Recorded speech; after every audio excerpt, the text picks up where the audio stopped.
My name is Pastor Dr. James Movel Wuye.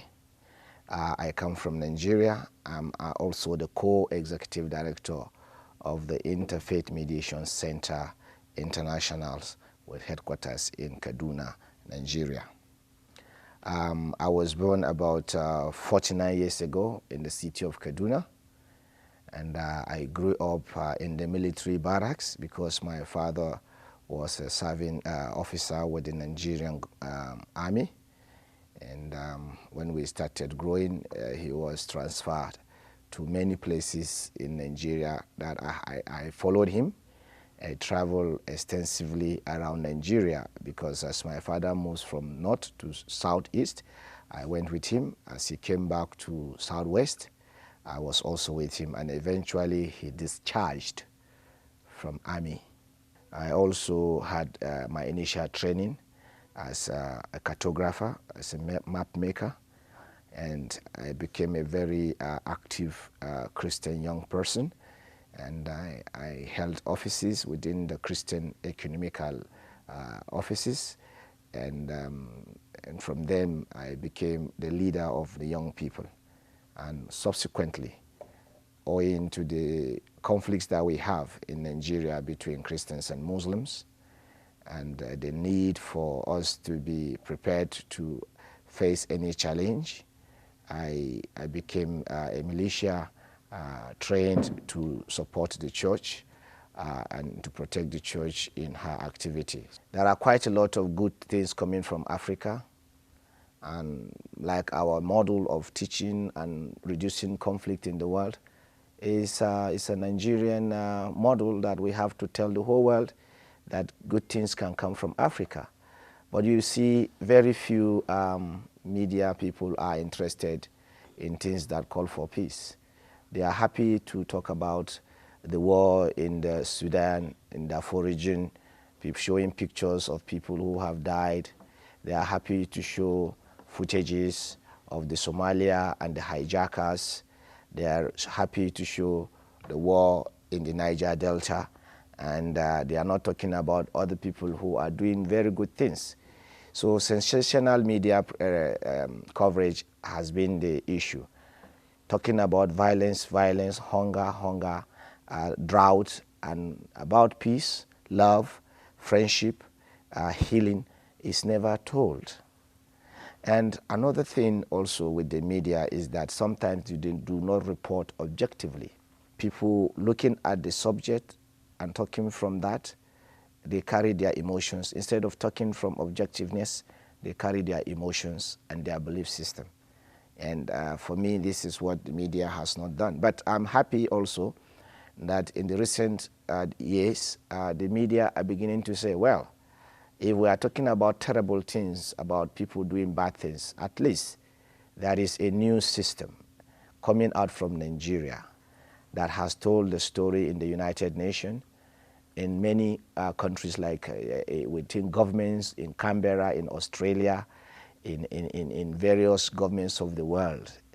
One of the components for the crisis in Nigeria is resources.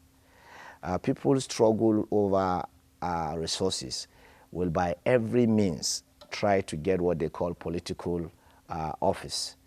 And in attaining political offices, they struggle, they kill, they fight over offices. And you start wondering, why do they want to be in power? How are they fighting over this office? In some countries, and Nigeria inclusive, is that access to political power is access to resources. And you can distribute resources the way you want. And if by any means you are my sister or my brother, I will appoint you a minister of a very powerful office like petroleum, where you see money, or central bank governor, where you dictate things. Those sensitive positions can be given when somebody is in power.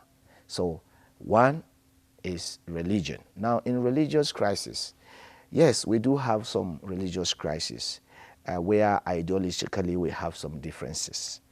And in most cases, instead of people following civilized ways, they take to violence and killing and destruction. Nigeria is the most religious nation in the whole world. It therefore means whatever you will do in the country of Nigeria, you must take religion into consideration.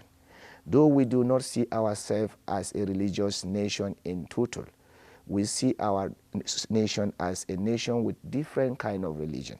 When our president wants to start a session in the morning or a meeting, he calls for prayer. When we are closing, they call for prayer.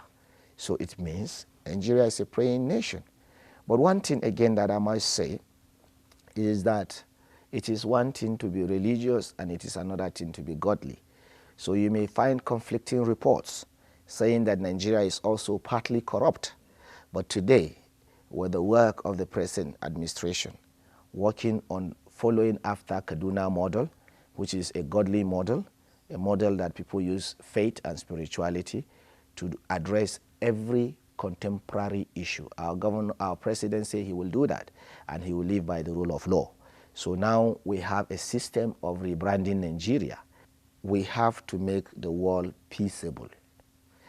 The issue of total peace is only God that can bring peace. So we should know there is possibility that the peace we enjoy today can turn to violence tomorrow.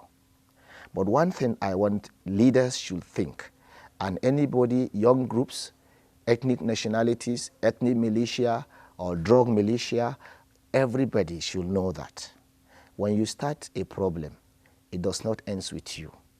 Many others can die because you are not able to control your emotions and your anger. Leaders should know peace, when you are peaceful in your country, be careful what you say, because the world is a global village. Keep talking about peace. Keep dialoguing your differences. One day, we'll get to that permanent peace that we all desire. We want one day in the world, the United Nations will say, for this 1 minute, stop, look the other way at your son and say to your son, I'm sorry. At your wife and say to her, I'm sorry, forgive me. To other countries that we have hurt before, we say to those countries, we are sorry, forgive us. One day of forgiveness around the world can do the magic that all the resources we put in defense, all the resources we put in nuclear, all the resources we put together to cause harms in terms of protecting ourselves will no more be relevant. Forgive so that you can be forgiven. One day is for me.